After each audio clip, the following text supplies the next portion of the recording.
Hola, vamos a comenzar con la actividad teórica práctica de fisiología denominada Fisiología Arterial, técnicas no invasivas para su estudio. Esta actividad es parte del módulo de hemodinamia, el cual previamente consistió de 4 clases teóricas destinadas a evaluar la función ventricular, el sistema arterial, fisiología venosa, microcirculatoria, y en esta oportunidad lo que vamos a realizar o a lo que apunta la actividad es a poderles comentar y mostrar fundamentalmente algunas tecnologías, algunos abordajes y algunos parámetros que nos permiten evaluar la fisiología arterial, así como detectar o determinar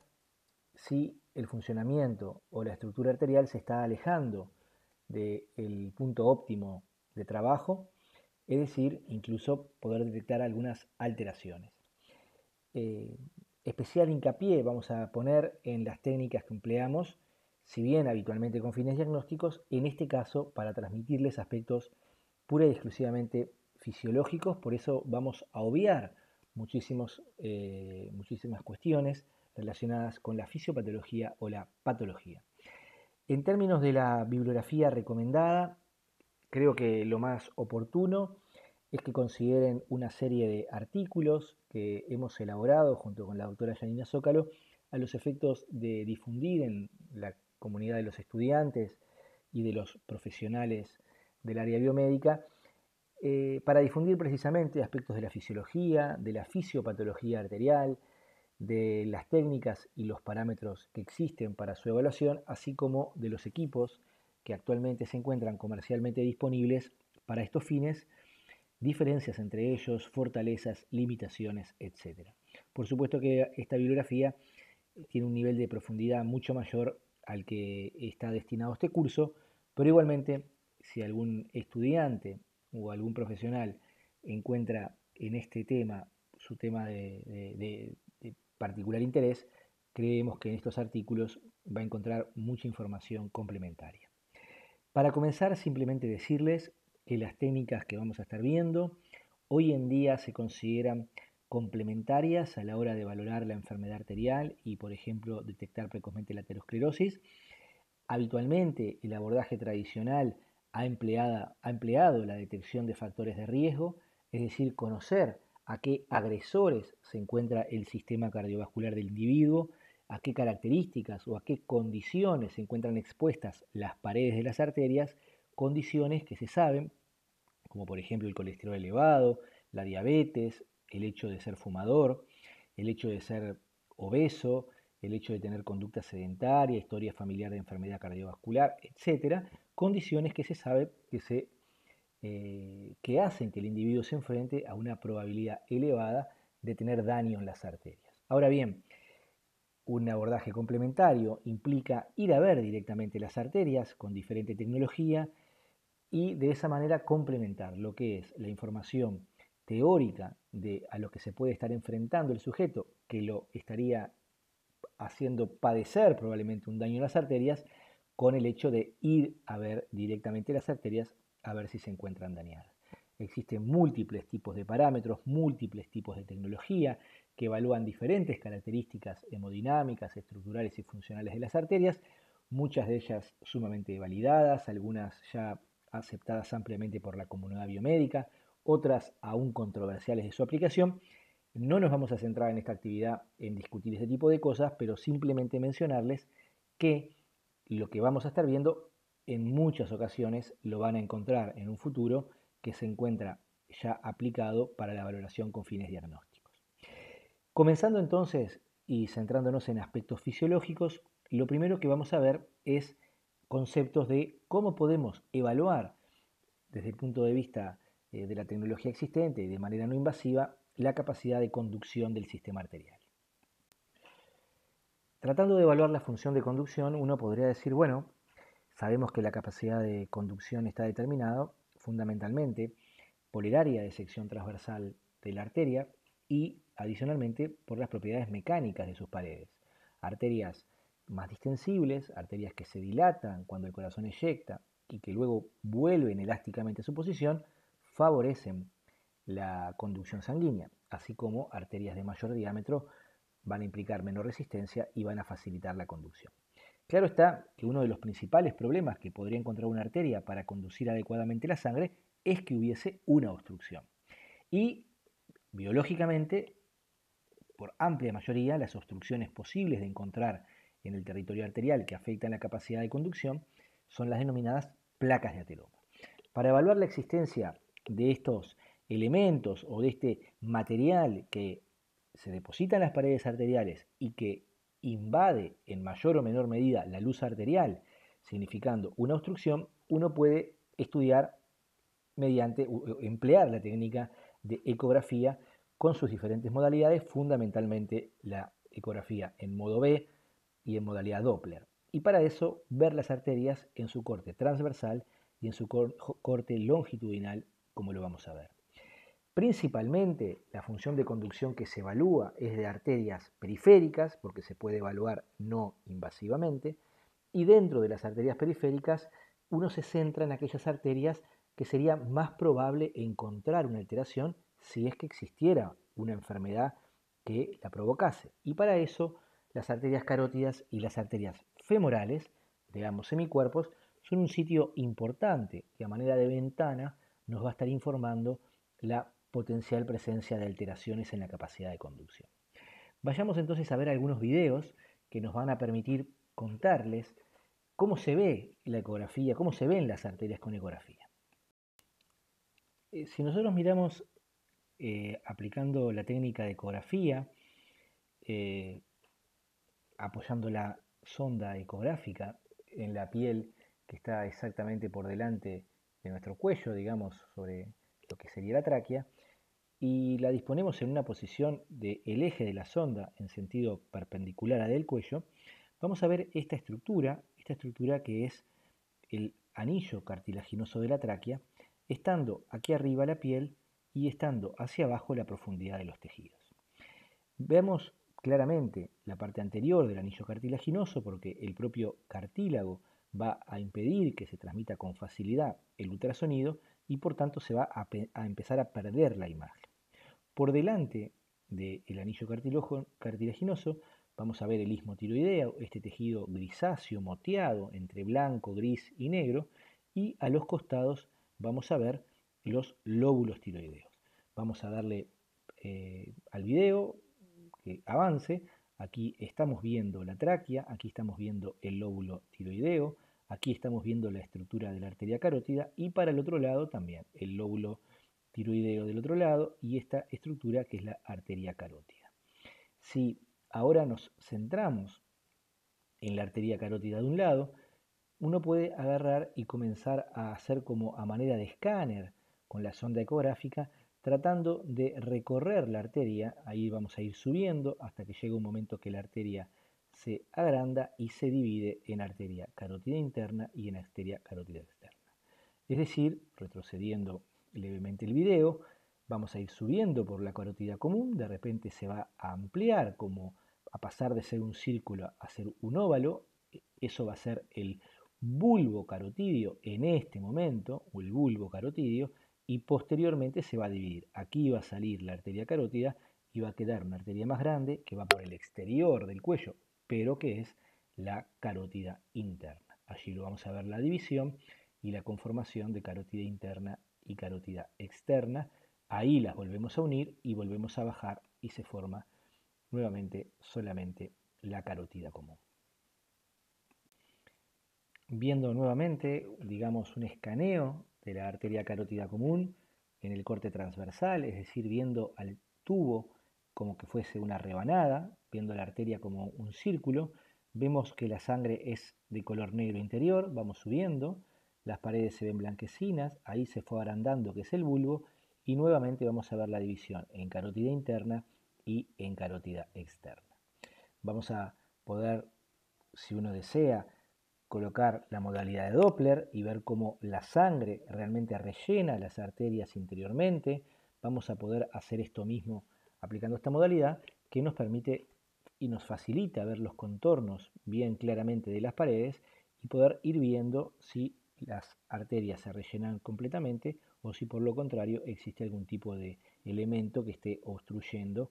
agarrado de las paredes, que potencialmente fuese una placa de ateroma. Ahora lo que vamos a hacer es girar la sonda y pasar de ver un corte transversal a un corte longitudinal. Es decir, vamos a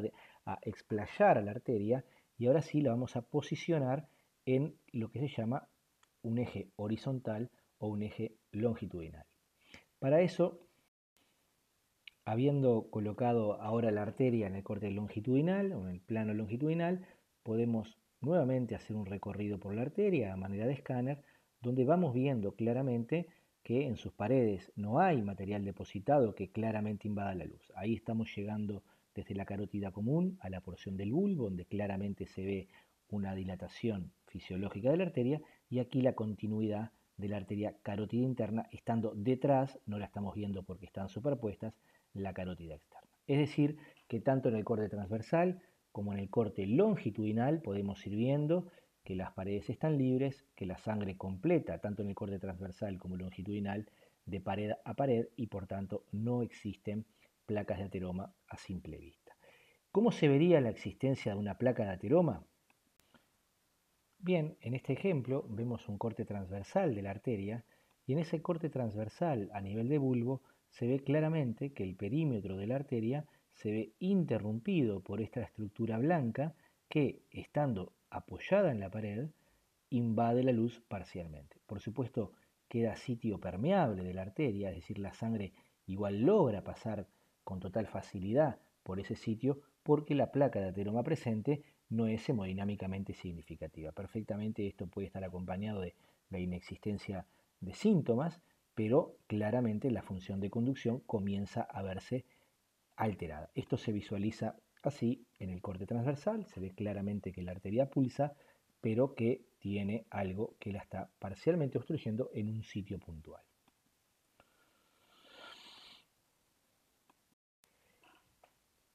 Si la misma arteria ahora la visualizamos en el corte longitudinal, vamos viendo claramente que esa estructura que habíamos visto está invadiendo, esa estructura claramente se introduce en la luz arterial y si bien no la obstruye completamente, le está alterando el fluido sanguíneo. Este es otro ejemplo, en este caso de un hombre, donde se ve el corte transversal y cómo aparece en cierta parte del perímetro una estructura blanquecina que invade la luz. Si ponemos la pausa en ese sitio, vemos que el perímetro de la arteria carótida, que debería continuarse por aquí abajo, está siendo interrumpido por esta estructura blanquecina que ingresa a la arteria. Y un aspecto interesante que interesa mostrar, esto es algo de la fisiología normal, por más que esta arteria sea con placa, como el perfil sanguíneo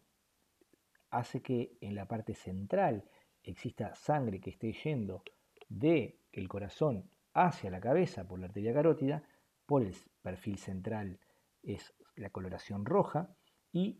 en el otro sentido, pero bien en los bordes de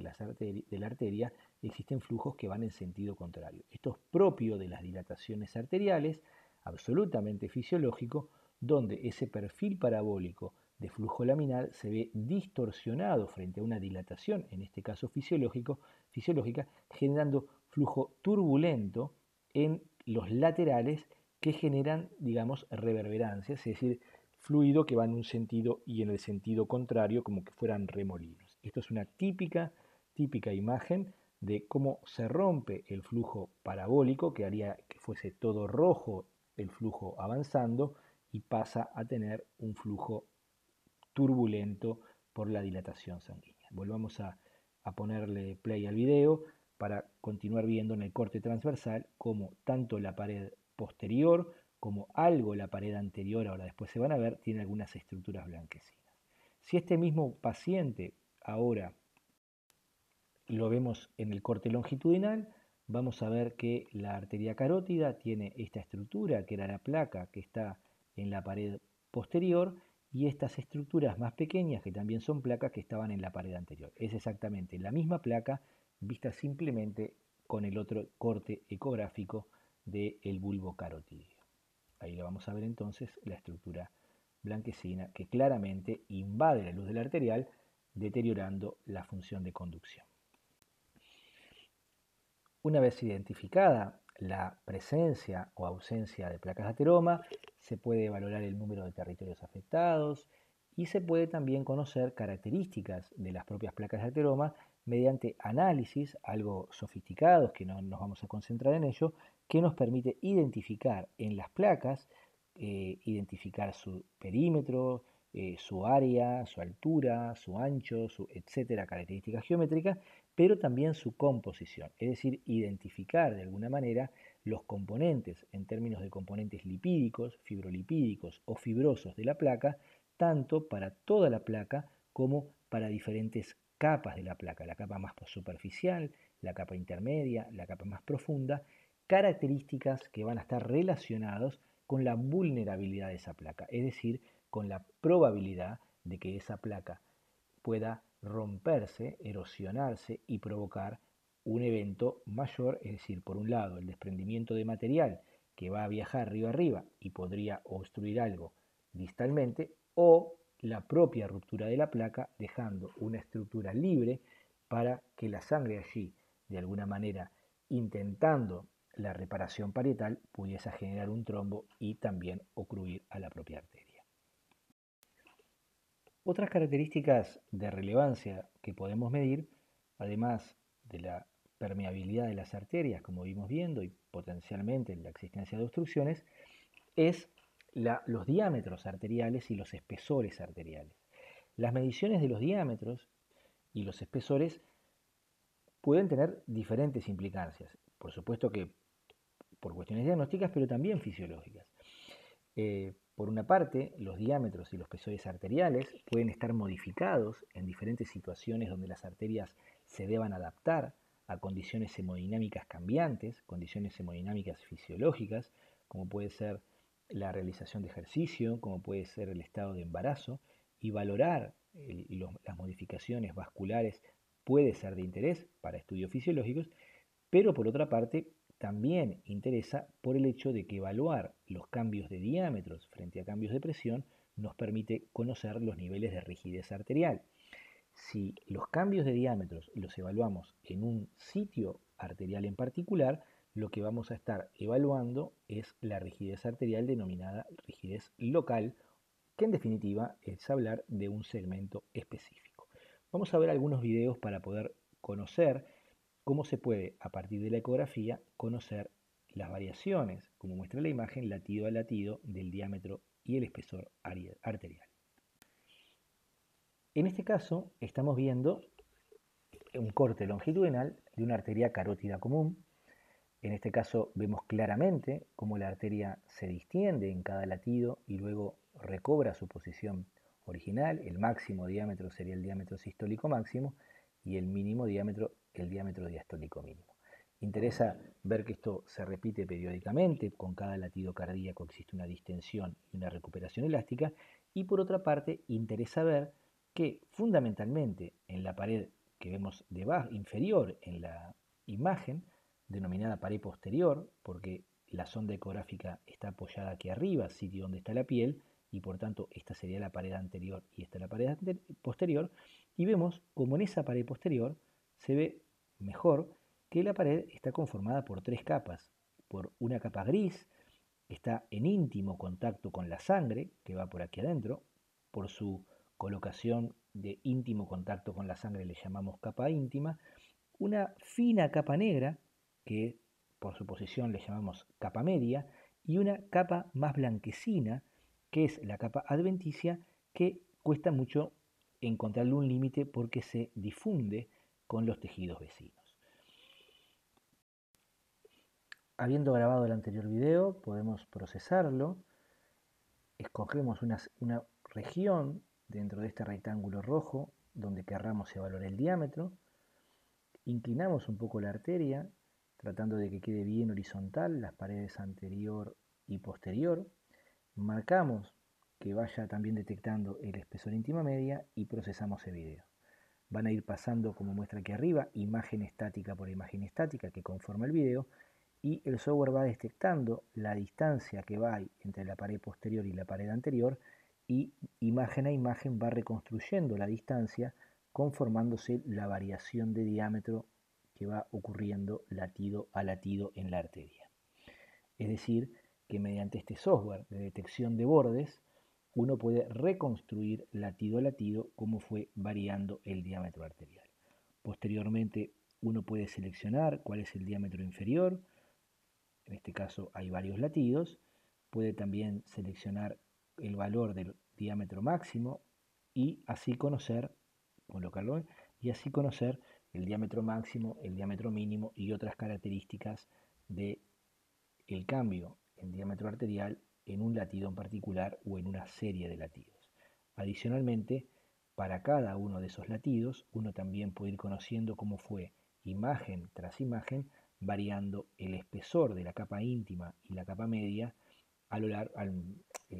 con las dilataciones y los retrocesos elásticos de la arteria, información que el software a uno le va a ir brindando. Esta es una imagen estática del video recientemente analizado. Nótese que para el latido que habíamos analizado, el diámetro máximo fue de 7,15 milímetros, el diámetro mínimo o diastólico fue de 6,59 milímetros, representando que en cada latido, o en ese en particular, para el diámetro diastólico, el menor diámetro que tiene la arteria durante el ciclo, que era de 6,59, la dilatación sistólica fue de un 8,4%. Y que en un momento determinado, en este caso la imagen número 10 que conforma este video, en ese punto donde indica el asterisco de color rojo, el espesor íntima media thickness de la arteria era de 0,491 milímetros. Note las dimensiones de las que estamos hablando. Una arteria, en este caso de un hombre adulto de 44 años, estamos hablando de que la capa íntima y la capa media sumadas suman aproximadamente medio milímetro. Y esos son niveles absolutamente normales de las capas cuando están presurizadas. Es decir, no son cortes histológicos de las arterias que al despresurizarse aumentan los espesores parietales. Cuando las arterias están presurizadas, están dilatadas, las paredes son finas, pero aún así, para estos niveles de espesores de medio milímetro de espesor de íntima y media, las presiones se soportan con total facilidad. Por otra parte, interesa notar que, al igual que lo verán para la presión arterial, las ondas de diámetro tienen, además de lo que es la onda primaria, que es la propia onda producto de un latido cardíaco, también tienen ondas que se van generando más lentamente. Acá fíjense que los pies de las ondas van subiendo para luego comenzar a bajar y luego bajarán y comenzarán a subir, pero simplemente se cortó el registro, que son ondas secundarias producto del ciclado respiratorio. Eso también hay que tenerlo en cuenta a la hora de evaluar la distensibilidad, porque debe evaluarse cuando las arterias están en el valle, es decir, cuando las arterias están con sus pies equiparados, no cuando están ascendiendo, por ejemplo, porque no coincide el diámetro diastólico del inicio del latido con el diámetro diastólico del final del latido. Cuando se evalúan los diámetros y los espesores arteriales, se puede hacer en cualquier arteria que sea de interés fisiológico, para docencia, para investigación. Ahora bien, con fines clínicos generalmente se sistematizan, a manera de ejemplo, a nivel carotidio, se evalúa en el último centímetro antes de que comience la dilatación vulvar y, como está dicho y como está mostrado en el video, se evalúan los diámetros al final de la diástole cuando la arteria alcanza su menor diámetro. Se trata de hacer videos o de registros de al menos 30 segundos que incluyan varios ciclos respiratorios, 2 o 3 ciclos respiratorios, de manera de tener varios latidos estables sobre los que se puedan cuantificar las variables. Además entonces de la permeabilidad y la potencial existencia de placas, además de los diámetros arteriales y cómo varían latido a latido y del espesor íntima media, otra de las cosas que podemos medir y evaluar con implicancias fisiológicas, fisiopatológicas, son los perfiles de velocidades del fluir sanguíneo. Esos perfiles van a diferir entre arterias y de ellos vamos a poder observar la morfología, que nos va a estar indicando si es apropiada para el sitio de registro,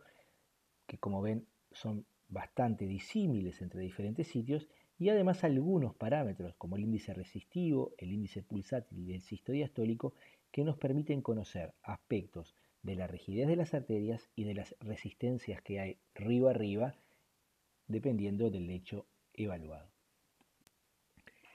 En este ejemplo de mediciones de velocidades sanguíneas, vamos a medir sobre la misma carótida común que hoy habíamos medido. Vamos a tener en la arteria pulsando en modo B con el corte longitudinal y en determinado momento vamos a posicionar la sonda, el Doppler, en el centro de la arteria, el volumen de la sonda, y vamos a medir cómo van fluctuando las velocidades sanguíneas a lo largo de los diferentes latidos en ese sitio puntual de medición. Ahí vamos a pausar el registro de velocidades. Nótese que en las ordenadas las unidades son centímetros por segundo, mientras la escala inferior es el tiempo. Vamos a identificar, vamos a retroceder el video, vamos a identificar un latido en particular, vamos a delimitar su inicio con una línea entrecortada vertical, su fin con una línea entrecortada vertical, y el software nos va a permitir cuantificar automáticamente, luego de hacerle un perfil, una envolvente al latido, algunos marcadores. Fíjense, por ejemplo, que la velocidad máxima del latido es de 106 centímetros por segundo, es decir, cuando comienza la eyección y la velocidad aumenta por la arteria carótida de la sangre llega a 106 centímetros por segundo de velocidad máxima en ese sitio. Luego la velocidad sanguínea cae marcadamente, producto del enlentecimiento de la fuerza cardíaca al eyectar, pero también de las propias reflexiones de ondas que enlentecían la sangre y le provocaban estas muescas, para finalmente llegar a un nivel relativamente estable de velocidades que en la porción terminal de la diástole es de 20,2 centímetros por segundo. Nótese que adicionalmente el software nos brinda información de un índice denominado índice resistivo, cuyo valor es 0,81, índice pulsátil 238 y sistodiastólico 5,25. No viene al caso ahora explicar cada uno de estos índices Doppler lo que significan, pero básicamente, intuitivamente, el índice resistivo simplemente nos avisa de la resistencia que hay arriba. Fíjense que a nivel de la arteria carótida la resistencia es 0,81, o sea que podríamos decir que del sitio de la carótida común hacia la cabeza la resistencia era 0,81. Si continuamos el mismo video, vamos a retrocederlo primero un poco para continuar viéndolo, y lo volvemos a posicionar y nos damos cuenta que esta es la medición que ya habíamos hecho. Allí le va a ser la envolvente, la resistencia va a ser de 0,81. A continuación vamos a continuar la medición y simplemente vamos a trasladar, vamos a hacer ahora la medición en la carótida interna. Vamos a avanzar, vamos a meternos en el bulbo, vamos a buscar una buena imagen de carótida interna, a posicionar allí la medición de Doppler. Vamos a obtener la onda de medición y claramente vamos a ver que el perfil de velocidades así medidos es una onda más redondeada, en el cual claramente el perfil es distinto. Si le marcamos el inicio y el final,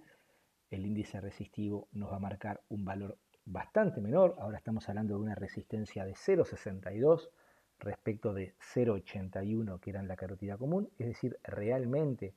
la carótida interna ve hacia adelante una baja resistencia, 0,62, mientras que si nos vamos a la carótida externa, que es la que estamos buscando y posicionamos en carótida externa, vamos a encontrar todo lo contrario.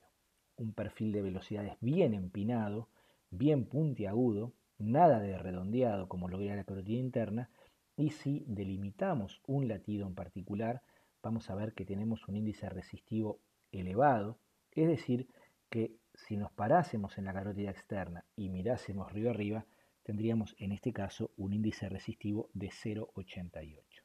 Es decir que de alguna manera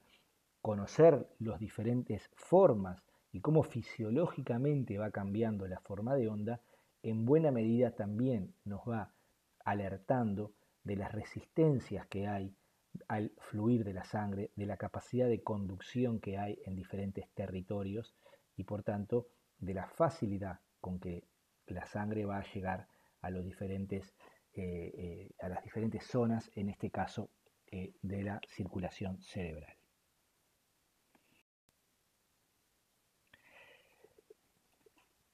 De manera similar a lo mostrado en el video anterior, en este ejemplo superior se visualiza una arteria carótida común en la que se mide la velocidad sanguínea, una arteria carótida interna que por lo dicho siempre es más redondeada, una carótida externa con un perfil bien puntiagudo y una gran caída debido a la gran resistencia que existe para la circulación carótida externa, arterias femorales con perfiles de velocidades, como hemos visto en las clases teóricas,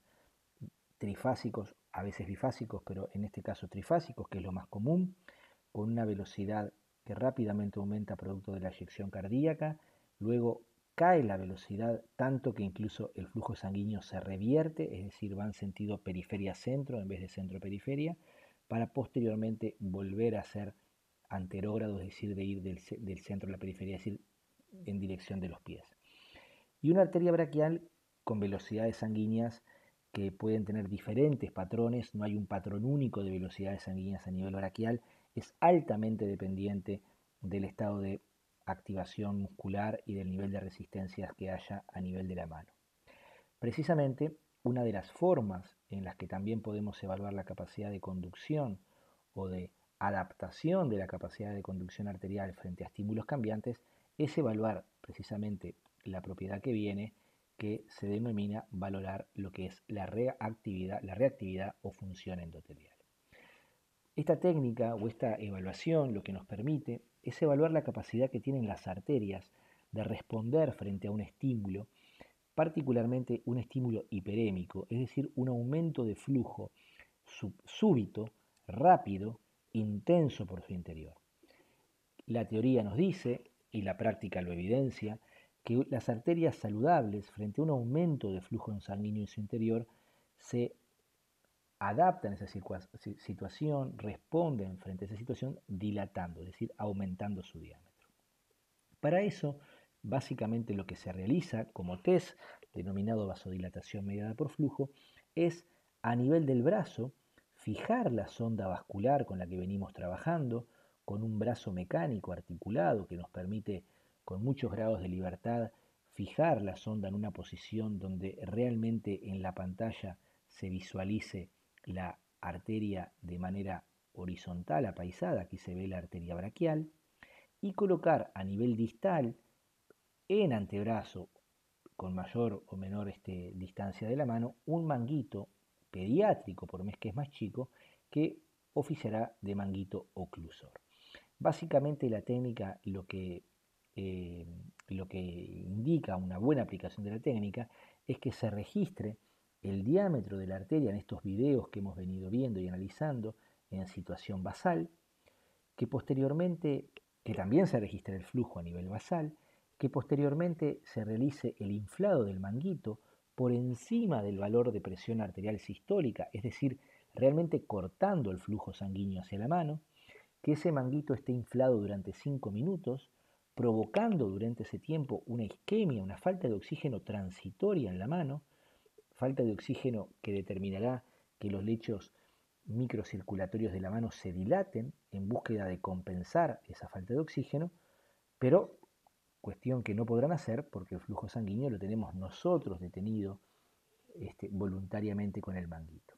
Pasados los 5 minutos de esa isquemia transitoria, se va a liberar rápidamente el manguito, la sangre va a poder volver a pasar, va a encontrar una mano, lechos vasculares de la mano muy dilatados, producto de esa reacción y esas necesidades que tenían. Eso va a determinar que la baja resistencia de la mano haga que aumente muchísimo el flujo sanguíneo por las arterias de brazo y antebrazo, aumentando el flujo sanguíneo donde nos interesa, que es donde estamos midiendo. Una arteria que sense o de alguna manera reaccione bien a ese gran aumento en la tensión de cizallamiento que vimos en clases teóricas en las superficies endoteliales, va a ser una arteria que libere sus propias paredes, sustancias vasodilatadoras, vasorelajantes, que relajen al músculo liso de la pared arterial y que por ende, para la situación inicial, o mejor dicho, antes de liberar el manguito que estaba al diámetro, y para la velocidad sanguínea que existía antes de liberar, en el momento de liberar y que comience la hiperemia, van a comenzar a provocar esto que es del estado de situación antes de la liberación, el rápido aumento en el diámetro arterial. Si vemos este es simplemente el inicio de la dilatación, luego de haber desbloqueado el pasaje de sangre, es decir, el comienzo de la dilatación una vez que se genera la hiperemia, y este es un video completamente apretado, donde están 4 minutos de duración visualizados o graficados. Y nótese cómo el diámetro va paulatinamente aumentando para finalmente comenzar a volver a su posición inicial una vez que ya pasó el estímulo. Si bien en este registro en particular todavía no había vuelto a su posición original completamente.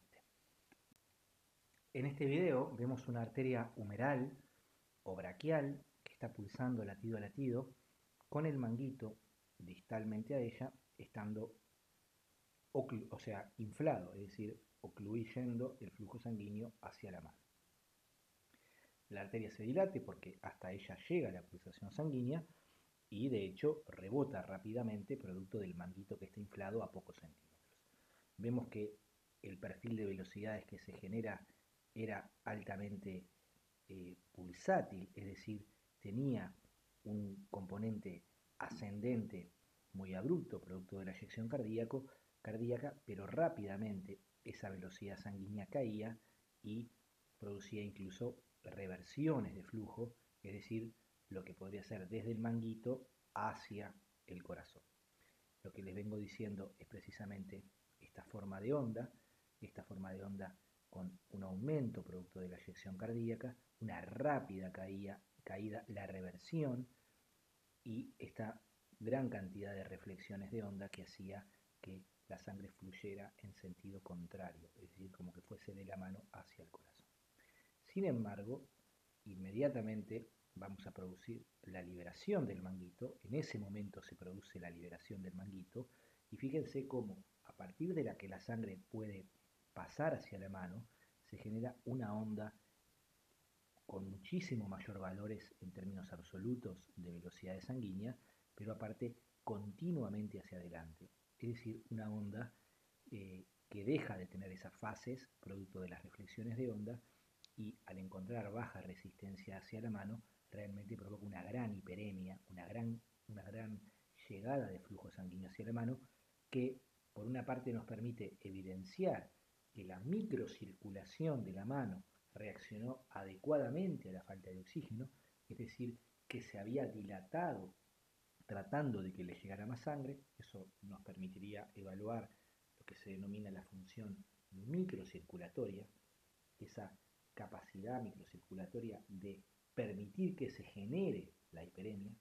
pero a su vez la hiperemia que estamos evidenciando a nivel de la arteria braquial y que la vemos con este gran cambio de velocidad sanguínea y está pasando por adentro de esa arteria que está latiendo, va a comenzar a generar latido a latido un incremento en la pulsatilidad que se cuantifica con software, si bien a simple vista puede visualizarse en algunas ocasiones que realmente las arterias se agrandan macroscópicamente. Cabe señalar adicionalmente que, porque nos interesa ir integrando conocimientos, que noten esta gran diferencia en la forma de las ondas entre la onda antes de liberar y la onda posteriormente a liberar, y cómo en definitiva la forma de la onda, en este caso de la velocidad sanguínea, pero puede ser perfectamente la de presión arterial, es en definitiva la forma determinada en gran medida por los niveles de resistencia y de reflexiones de onda. Lo único que provocamos en este caso fue la dilatación periférica, y habiendo generado esa dilatación periférica, lo que provocamos en otros términos fue modificar completamente la forma de la onda. Por eso cuando les decimos que la forma de la onda, en el caso de la presión a nivel de la aorta y a nivel que nos vamos alejando del corazón, es en buena medida determinada por los niveles de reflexiones, y que las ondas de flujo sanguíneo también, esta es una forma de evidenciar esa teoría que dice que la forma depende de la reflexión y de la resistencia distal.